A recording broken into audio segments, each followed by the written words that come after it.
Hi, I'm going to tell you about a case today. It happened in the 50s and 90s of the last century. In less than an hour, 7 people have been brutally murdered, and the motivation is simply to find stimulation. According to the killer's testimony, he just wants to do something big, looking for thrills. There are no obvious witnesses and evidence, so the investigation of the case was at a standstill. So what happened that day? Next, together, we will turn back time to the 1st of August 1993. The 1st of August 1993, it was a Friday. The location of the story is in the town of Valentine, Illinois, United States. It has a very good living environment and security. 20 to 30. It's still snowing outside, and the atmosphere of the Christmas season has not completely disappeared. The phone at Valentine's police department suddenly rang. The police officer on duty thought, "Sure, someone called me for some small thing." However, after the phone, the police officer heard a loud voice. The panic from the care wire says that, "The police officer, my son is Michael. I haven't come home yet. The guy's place of work. They close every day at exactly 21 o'clock. And I'm usually home by 9:30. But I haven't seen it yet. My son works at Brown Fried Chicken. I hope you can help with the investigation. Michael is a student at Valentine's High School. He wants to earn more money by working extra hours at Brown's Fried Chicken. In my free time, you usually come home right after work. If you have something to do or go out, I'll warn the family. But you didn't do that today."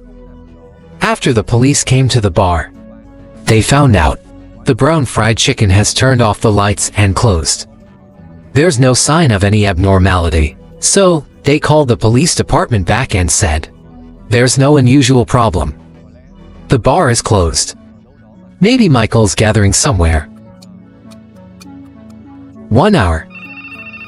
The phone at the police station is constantly wearing wine. Consecutive alarm calls tell family members have lost contact without informing the family in advance. The coincidence is, all the people above, they all work at Brown Chicken. The police officer on duty realized that there's something wrong and immediately sent more. 2 police officers went to the chicken restaurant to investigate.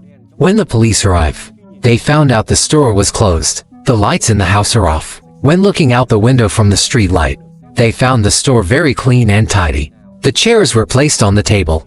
There's no sign of any abnormality, so they went to check at the back door. One of the 2 police officers, I pushed the door and saw the door is not locked. They both looked at each other, then pulled out their guns and entered the bar. In the store, completely silent. When the lights go on, what is in front of you? It startled the 2 of them. There's a lot of blood on the floor, no shadow. Blood on the floor extends to the cold room door and the frozen room.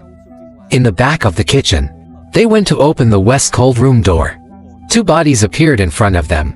In the horror, they quickly go to the frozen room on the east side. The soul howls. Inside, there's a pile of bodies stacked on top of each other.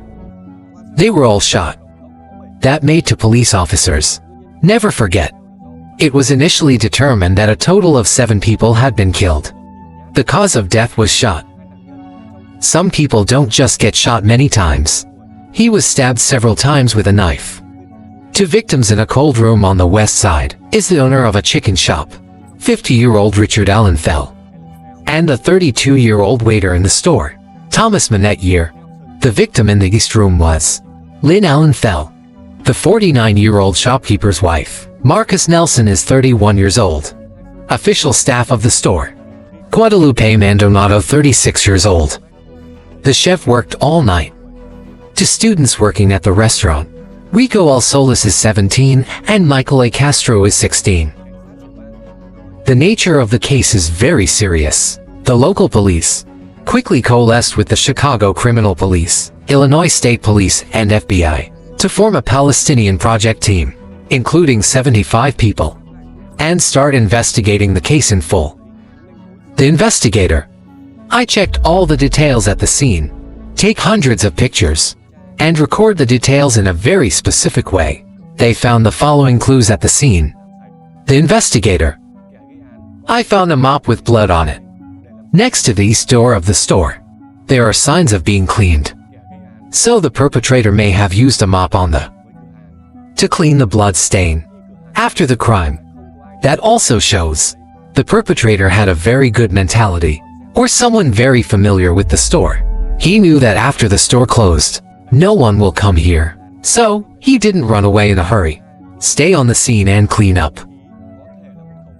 On the roof of the chicken shop and on the victims, there were at least 20 bullets.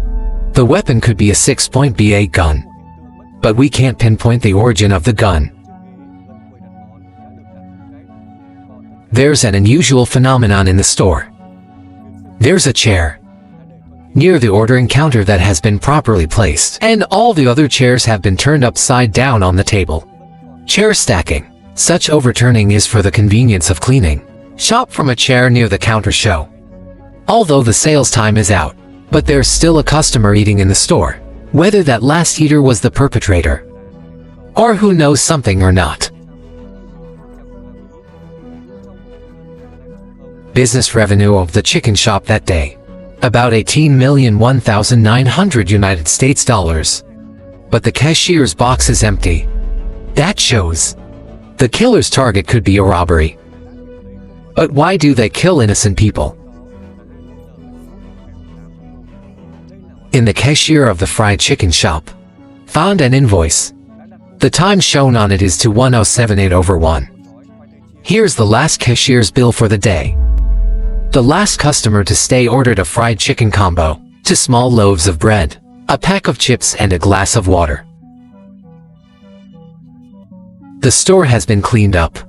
There's only one trash can inside. Contains some chicken bones, French fries, and various kinds of trash like paper that hasn't been thrown away. The police are not sure. Material garbage bag. Whether it is useful in solving the case or not. But they also collected 10 and frozen them after the incident happened. Per the case investigation team, I was constantly checking on the nearby residents, as well as investigate all the friends and relatives of the victim. They also investigated, plus people who used to work at the chicken shop. Judgment from before. But unfortunately, no useful clues were found. The killer seems to have disappeared without a trace. During the investigation, the police also made a mistake. 2 weeks after the incident, I remember having a station, Gasoline Works 24/2, close to the scene of the crime with surveillance cameras. It's unfortunate, all the images from that surveillance camera have been overwritten. The investigation team consists of hundreds of police officers. We've been investigating for a year, but only know that the killer's motive was to steal the money. The rest is completely unknown. The case has thus come to a standstill. Under the pressure of public opinion, along with not being able to find a way out of the case, Chicago police thought of physical evidence analyst from Connecticut. It's called the J. Bone. He's a famous American detective. It's called the contemporary Sherlock Holmes. It's also known as Chinese detective. After receiving an invitation to the doctor of physics began to work. The 28th of January 1990, for a year after the incident. The doctor was invited to Valentine's to investigate the massacre at Brown's Fried Chicken. He's carefully studied a series of case files, physical evidence and hundreds of photos at the scene to recreate the crime scene. By recreating the scene, he made a conclusion. The scene is suitable for robbery cases of murder. Garbage in the bin. Perfectly matched meal combo sold out at 2:1:07 that day. He carefully studied the pieces of trash on and discovered that the end customer only eats chicken wings in the combo meal. The rest is almost untouched. So it can be confirmed that the purpose of going to the store is not to eat after receiving the last order. 7 employees in the chicken shop were killed. The scene left no significant evidence. Show that the sub was very well prepared before he acted. Choose the right time to close the store. To show criminal behavior. Look general. The person who ordered the last one is most likely the prime suspect. According to the last bill, the order time is 2:1:07, while the closing time of the chicken shop is 1 hours. In America, the sense of time is strong. They're very strict about time when they're off work. Even when customers come, they don't open the door. But on that day, even though it's past closing time, and the cleaning of the store is done, but they keep taking orders. The customer may be an old acquaintance. The chicken shop staff violated the rules. Prolonged working time to service. Only the chicken wings in the combo meal are eaten. The doctor said that. Then sub could be black or Hispanic. America is a multiracial country. Each race has its own habits. White people like to eat chicken breast. Asians like to eat chicken thighs. While blacks and Hispanics. I like to eat chicken wings. According to the bill, the combo on only one chicken wing. But the bones in the trash can show 2 chicken wings. Maybe the staff at the bar gave me another one. That further proves that the sub was an acquaintance. The chicken wings have been chewed on both ends. That area would definitely leave the suspect's saliva behind. Pre-physiology that used DNA technology. It was only being developed at the time to extract DNA from chicken wing bones. In 1994, very few people knew about DNA technology, even the Palestinian body, where the case occurred. I've never heard of the technology. And I don't know what DNA technology is. However, due to DNA technology, it wasn't developed enough at the time. Very small amount of saliva drawn from chicken bones is not enough to analyze, so the doctor suggested keeping the sample checked until the technology is more advanced. As time goes by, the case has yet to break through until 1998. DNA technology has made great progress. The police were successful in DNA analysis of the suspect. However, at that time, the United States has yet to establish a DNA database, complete a manual DNA comparison.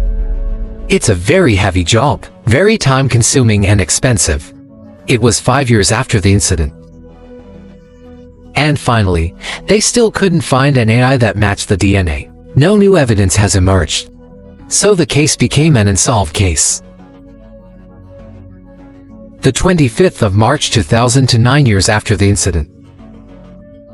There's a girl named Knockett. Gave the police an important lead. According to Wendy, her ex-boyfriend is James Degowski. And a guy named John Luna. He's the main culprit in the chicken restaurant murder. Brown in testimony. Ben revealed what happened that year. A day after the incident. Boyfriend James. I called you and told you to turn it on. On TV is broadcasting news about the 7 people were killed at the Brown Fried Chicken shop. He was very proud and said, that's what he did. Not long after, James and John bragged to her about the details of the case, but you didn't dare to call the police. James threatened to kill you if you dare to reveal the information. Every day you live in fear. And I didn't dare to call the police. Sometime later she and James broke up. 9 years after the case. You have confided the whole story for my current boyfriend. Her boyfriend encouraged her to call the police. And she finally dared to tell me everything. The police were very suspicious at first, because since the case happened, they've got thousands of clues. But there's no useful clue. But when Hen describes the process of committing the crime, she described a detail. Keep the police focused. It's a detail. It's never been released to the public. A bloody mop that was used to clean the vomit. Pieces of potato chips. According to her description, when a victim was shot, he threw up the chips he'd eaten. To make sure that person is dead, James used a mop to poke into his body. So as not to attract attention, police have begun investigating the 2 suspects. In a secret way, they found out that John used to be an employee at Brown Fried Chicken, and he's Hispanic. That's consistent with the biophysical hypothesis. At that time, John avoided the doubt. Because he has evidence of absence, the police found Eileen, who provided evidence of John's absence. After the interrogation, Eileen admitted that you lied to the investigators. In fact, after James and John committed the crime, they immediately went to Eileen and paid her $50, asking you to help provide evidence in absentia. It turns out John's DNA is a perfect match. Collected 10 from chicken bones. 4 years ago, the 16th of May 2002. Police have arrested 2 suspects. After hours of questioning, they finally confessed to the crime. When they committed the crime, both of them were high school students, have a criminal record for using banned substances, and regularly torturing animals. They are seen as bullies in the area. In a 44-minute video confession, John described what happened in the chicken shop. In the 1st of August 1993, that night we wanted to do something big, looking for thrills, because I used to work at Brown's Chicken. I know that the store is always closed at exactly 1 hour a day. No anti-theft alarm system. And I'm also very familiar with the environment in the store. So we chose the store above to launch. Dark, the 1st of August 1993, snowfall shoes. I went into the store at the last minute before the store closed. There are no customers in the store, except for employees. He ordered some fried chicken. The people in the store know him, so they didn't just allow him to order after 2 hours. He also knows that he likes to eat chicken wings, so they gave him a piece of fried chicken. He ate the chicken wings and waited for James to bring it down. Just like that. As soon as James walked in, he locked the back door of the glove shop and shot at a waiter trying to escape. After discovering the abnormality, then he continued to use it. The gun pushed all the employees of the store into the cold room and the frozen room in the kitchen. The next is a cruel massacre. According to Spring's confession, at first, they just wanted to steal the money with no other intention. But after encountering resistance, they can't control themselves. So, we went to the whole store. However, the story above, clearly not consistent with the actions at the scene, because they carried a lot of spare ammunition. After taking action, they're sober cleaning up the scene before taking away the store's revenue. The goal is not simply to steal money. The 5th of October 2007. Based on DNA evidence and the testimony of 2 witnesses, John was convicted of 7 counts of murder by a member of the jury.